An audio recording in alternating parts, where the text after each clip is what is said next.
ಶಿವಕುಮಾರ್ ಅವರು ಹೇಳ್ತಾರೆ ನಾವು ಉಪಚುನಾವಣೆಗೆ ಬಂದು ಕೆಲಸ ಮಾಡ್ತಿದ್ದೀವಿ ಈಗ ಬಿಜೆಪಿ ಜೆಡಿಎಸ್ ಕೂಡ ಅದೇ ಮಾಡಿದ್ರು ಅಂತ ಹೇಳ್ತಾರೆ. ಅಣ್ಣ ನಾವು ಇವತ್ತು ಹೇಳ್ತಾ ಇದ್ದೀವಿ ಬಿಜೆಪಿ ಜೆಡಿಎಸ್ ಎಲ್ಲ ಅದೇ ಕೆಲಸ ಮಾಡುತ್ತೆ. ನಾವು ಉಪಚುನಾವಣೆಗೆ ಹಾಗಾದ್ರೆ ಈಗ ಹಾಕಿ ಈಗ ಚನ್ನಪಟ್ಟಣಕ್ಕೆ ನಿಮ್ಮ ಕೊಡುಗೆ ಏನಿದೆ ಇಲ್ಲಿ ತನಕ? ಉಪಚುನಾವಣೆನ ಮಾಡ್ರಿ ಆಯ್ತು. ಈಗ ಒಂದು ವರ್ಷದಿಂದ ಏನು ಮಾಡ್ಲಿಲ್ಲ ಚನ್ನಪಟ್ಟಣಕ್ಕೆ.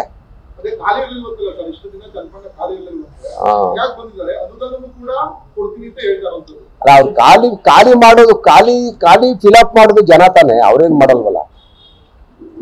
ಆಯ್ಕೆ ಮಾಡ್ಬೇಕಾದ್ರು ಜನಸಾಮಾನ್ಯ ತಾನೆ. ಅನುದಾನ ರೀ, ಈಗ ಹಿಂದೆ ಕುಮಾರಸ್ವಾಮಿ ಅವರು ನಾವು ಕಿತ್ತಾಡಿದ್ವಿ. ಬಸವರಾಜ ಬೊಮ್ಮಾಯಿ ಇದ್ದಾಗ ನಾವು 100 ಕೋಟಿ ಅವ್ರು 100 ಕೋಟಿ ಅನುದಾನ ತಂದ್ವಿ. ಮನೆ ತಾವ ಬಂದ್ವಿ 5,000ನ.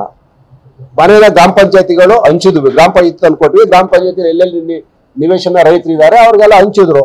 ಒಂದು ಸಿಸ್ಟಮ್ ಇದೆ ಕೆಲಸ ಮಾಡ್ಲಿಕ್ಕೆ. ಸಿಸ್ಟಮ್ ಬಿಟ್ಟು ಅವರೇ ಬಂದು ಏನು ಮಾಡೋಕ್ಕಾಗಲ್ಲ. ಗ್ರಾಮ ಪಂಚಾಯತಿ, ತಾಲೂಕ್ ಪಂಚಾಯತಿ, ಜಿಲ್ಲಾ ಪಂಚಾಯತಿ ಸಿಸ್ಟಮೆಟಿಕ್ ಆಗಿ ಯಾರ್ಯಾರು ಏನೇನು ಕೆಲಸ ಮಾಡಬೇಕು ಮಾಡ್ತಾರೆ. ಹಾಗಾಗಿ ಅವ್ರ ಅನುದಾನ ಬಿಡುಗಡೆ ಮಾಡಿದ್ರೆ ಉಪಮುಖ್ಯಮಂತ್ರಿ ಆಗಿ ಚನ್ನಪಟ್ಟಣಕ್ಕೆ ಉಪಚುನಾವಣೆಗೆ 1,000 ಕೋಟಿ ಕೊಡ್ಲಿ. ಸಿಸ್ಟಮ್ ಪ್ರಕಾರ ಕೆಲಸ ಆಗ್ತದೆ. ಅದಕ್ಕೆ ಅವರೇ ಖುದ್ದಾಗಿ ಅರ್ಜಿ ತಗೊಂಡು ನಾನು ಈ ಕೆಲಸ ಮಾಡ್ತೀನಿ ಅಂತ ಇದೆಲ್ಲ ಜನಗಳಿಗೆ ಒಬ್ಬ ಜವಾಬ್ದಾರಿತ ವ್ಯಕ್ತಿಯಾಗಿ ಈ ತರ ಸುಳ್ಳು ಆಶ್ವಾಸನೆ ಭರವಸೆಗಳನ್ನ ಕೊಟ್ಟು ಇಷ್ಟು ದಿನ ಮೂರ್ಖರು ಮಾಡಿದಿರಿ, ತಿರ್ಗಾ ಮೂರ್ಖರು ಮಾಡೋ ಪ್ರಯತ್ನ ಮಾಡಬೇಡಿ ಅಂತ ಅಷ್ಟೇ. ಈಗೆಲ್ಲ ಮಾಡ್ತಾರೆ ಸರ್ಕಾರದ ದುಡ್ಡಲ್ಲೇನೆ. ಒಂದೊಂದು ಇನ್ವಿಟೇಷನ್ ಯಾರೋ ಅತಿ ಶ್ರೀಮಂತರು ಮಾಡ್ತಕ್ಕಂಥ ಮದುವೆ ಇನ್ವಿಟೇಷನ್ ತರ ಇನ್ವಿಟೇಷನ್ ಮಾಡ್ತೀರಿ ಸಾವಿರಾರನ. ಸರ್ಕಾರದ ದುಡ್ಡು ತರ ಪ್ರಿಂಟ್ ಮಾಡಿಸ್ತಾ ಇದ್ದೀರಿ. ಇಲಾಖೆ ಅಧಿಕಾರಿಗಳೆಲ್ಲ ಭಾಗಿಯಾಗಿದ್ದಾರೆ, ಇಲಾಖೆಯಿಂದನೇ ಮಾಡಿಸ್ತಾ ಇದ್ದೀರಿ. ನೀವು ಸರಿ ಅಂತ ನೀವೆಲ್ಲ ಒಪ್ಕೋದಾದ್ರೆ ಮಾಧ್ಯಮದವರು ಸರಿ ಇದೆ, ನಂದೇನಿಲ್ಲ. ನಾನು ವಿಚಾರ ಎತ್ತಿದ್ದೀನಿ, ನಿಮ್ಮ ಮುಂದೆ ಪ್ರಸ್ತಾಪ ಮಾಡಿದ್ದೀನಿ. ಅವ್ರು ಚುನಾವಣೆ ಮಾಡೋದಾದ್ರೆ ಚುನಾವಣೆನ ಪಕ್ಷದಿಂದ ಬಂದು ಮಾಡಲಿ. ಸರ್ಕಾರ ಏನ್ ದಿನ 100 ಜನ ಅಧಿಕಾರಿಗಳು ನಿಮ್ಮ ಜೊತೆ ಬರ್ತಾರೆ, ಎಲ್ಲ ಜನ್ಮನ್ನ ಟೆಂಟ್ ಹಾಕಿಸ್ತೀರಿ, ಎಲ್ಲ ತರ ವೈಭವಪೂರ್ತವಾಗಿ ಎಲ್ಲ ಟಿವಿ ಎಲ್ಲ ಹಾಕೊಂಡು ಮಾಡ್ತಾ ಇದ್ದೀರಿ. ಎಲ್ಲ ಸರ್ಕಾರಿ ಲೆಕ್ಕದಲ್ಲೇ ಮಾಡಿರ್ತೀರಿ.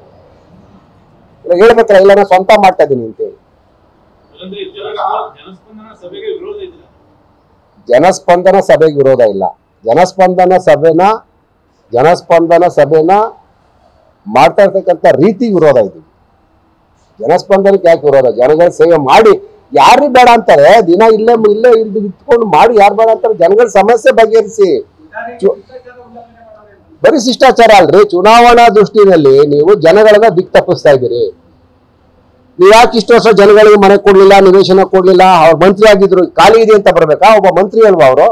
ಅಲ್ರಿ, ನೀವು ಕನಕಪುರದಿಂದ ಎಲೆಕ್ಟ್ ಆಗ್ಬಿಟ್ಟು ರಾಮನಗರ ಜಿಲ್ಲೆ ಉಸ್ತುವಾರಿ ತಗೊಂಡಿಲ್ಲ. ನೀವು 1 ವರ್ಷದಿಂದ ಬೆಂಗಳೂರು ಜಿಲ್ಲೆ ಉಸ್ತುವಾರಿ ತಗೊಂಡಿದ್ರಿ. ಈಗ ಏನ್ ನಿಮ್ಗೆ ಅತಿಯಾದಂತ ಪ್ರೀತಿ?